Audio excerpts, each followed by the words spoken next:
В промежутке между Первой и Второй мировыми войнами интерес военно-морских сил к субмаринам значительно возрос. Страны разрабатывали усовершенствованные типы подводных лодок. В годы Второй мировой войны подводные лодки осуществляли масштабные кампании во всех мировых океанах. В результате применение субмарин приобрело массовый характер, и они стали существенным компонентом не только морских и океанских театров военных действий, но и благодаря контролю над логистикой проявили себя на стратегическом уровне. Революционным нововведением в подводных лодках того времени стало устройство для забора воздуха, необходимого для работы двигателя внутреннего сгорания под водой, а также для пополнения запасов сжатого воздуха и вентиляции отсеков – шноркель. Его изобретение приписывают голландскому лейтенанту Яну Уичерсу, который в 1933 году предложил идею дыхательной трубки для подачи свежего воздуха в дизельные двигатели. ВМС Нидерландов начали использовать шноркели в 1936 году, а некоторые из них попали в руки Германии в 1940 году. С появлением радаров для обнаружения подлодок немцы оснастили сотни субмарин шноркелями, чтобы дизели могли работать на перископной глубине для подзарядки батарей с меньшим риском обнаружения кораблями и самолетами союзников, оборудованными радиолокационными станциями. Мы рассмотрим некоторые из стран, которые наиболее активно использовали субмарины в ходе Второй мировой войны.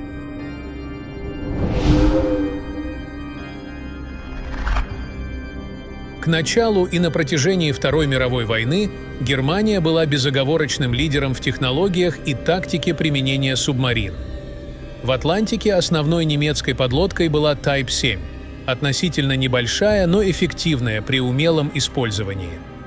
Type 7C имел длину 67 метров, водоизмещение 760 тонн на поверхности и приводился в движение дизель-электрической энергоустановкой, развивая скорость 17 узлов на поверхности и 7,5 узлов под водой.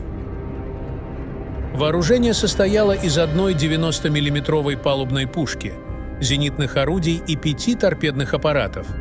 Лодка несла либо 14 торпед, либо 14 мин. Экипаж из 44 человек обеспечивал дальность хода в надводном положении 6500 миль на скорости 12 узлов, но под водой батареи оставались активными менее суток при скорости в 4 узла. Последней дизель-электрической подлодкой, созданной во время войны, стала немецкая Type 21, 76-метровая лодка, способная развивать скорость 17,5 узлов под водой более часа или ползти на малых скоростях в течение 4 дней. Она имела рабочую глубину 260 метров, что более чем вдвое превышало показатели других моделей, и была вооружена 4 33-миллиметровыми орудиями и 6 носовыми торпедными аппаратами.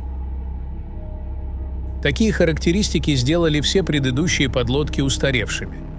Существующие противолодочные силы союзников столкнулись бы с серьезными проблемами, если бы война продолжалась после весны 1945 года. Последней немецкой военной разработкой, представлявшей особый интерес, была турбинная силовая установка «Волтер». Ранее необходимость в кислороде для сгорания препятствовала использованию паровых турбин или дизелей под водой при дефиците воздуха. Немецкий ученый Хельмут Вальтер разработал турбинную энергоустановку, использующую кислород, вырабатываемый перекисью водорода, для работы турбины в погруженном состоянии. Упрощенная подлодка Ви-80, построенная в 1940 году и приводимая в движение турбинной системой «Волтер», могла в течение короткого времени развивать скорость свыше 26 узлов под водой. После многих задержек были, наконец, построены первые боевые подлодки Type 17 с двигателями «Волтер», способные короткие периоды времени развивать подводную скорость до 25 узлов, а на испытаниях достигнута скорость 20 узлов в течение 5 часов 30 минут под водой. Однако эти подлодки, как и Type 21, к концу войны так и не были готовы к полномасштабным боевым действиям. В войне на Тихом океане японцы задействовали большое количество различных типов подводных лодок, включая авианесущие субмарины, сверхмалые подлодки и человека-торпеды, доставлявшиеся к месту задания на борту более крупных подводных лодок.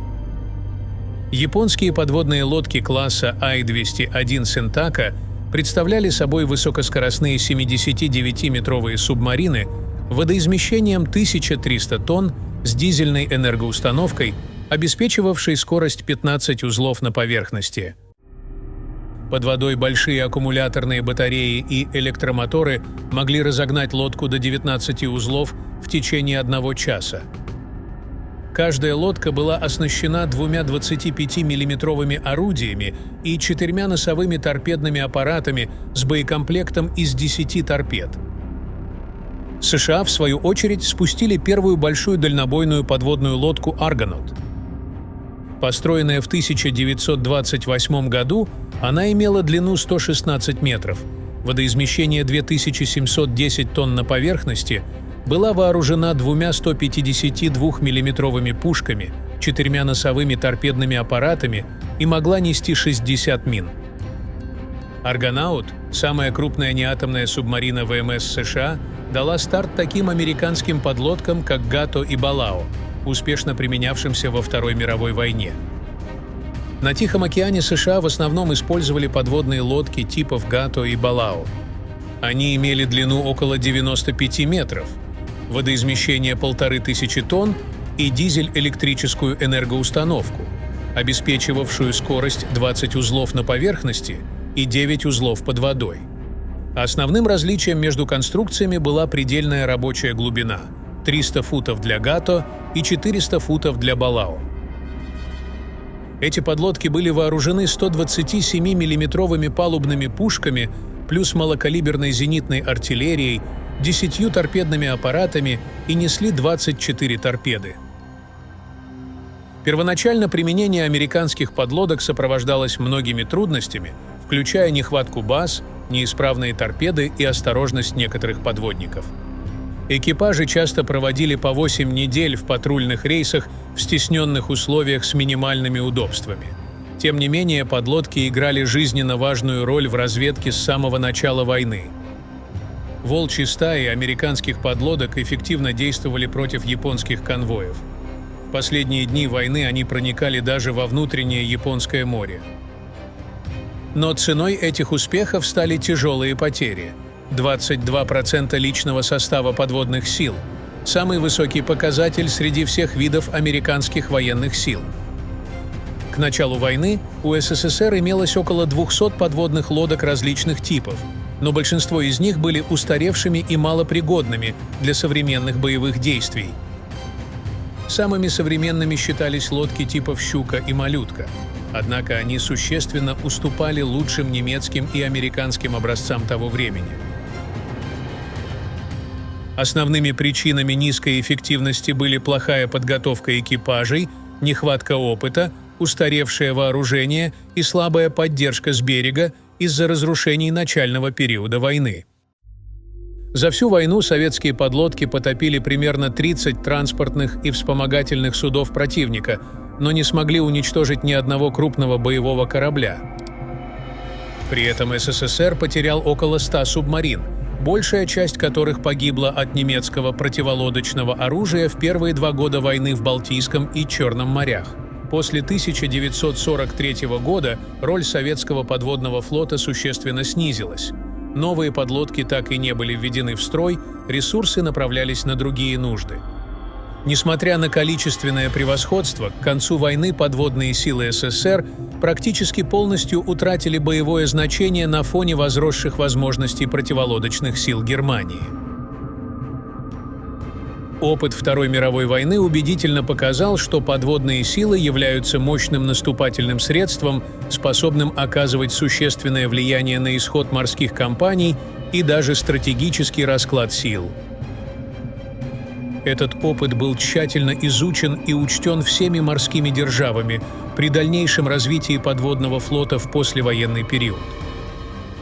Массовое применение подлодок в годы Второй мировой войны ознаменовало их окончательное превращение в полноценный род сил на море наравне с надводным флотом и авиацией.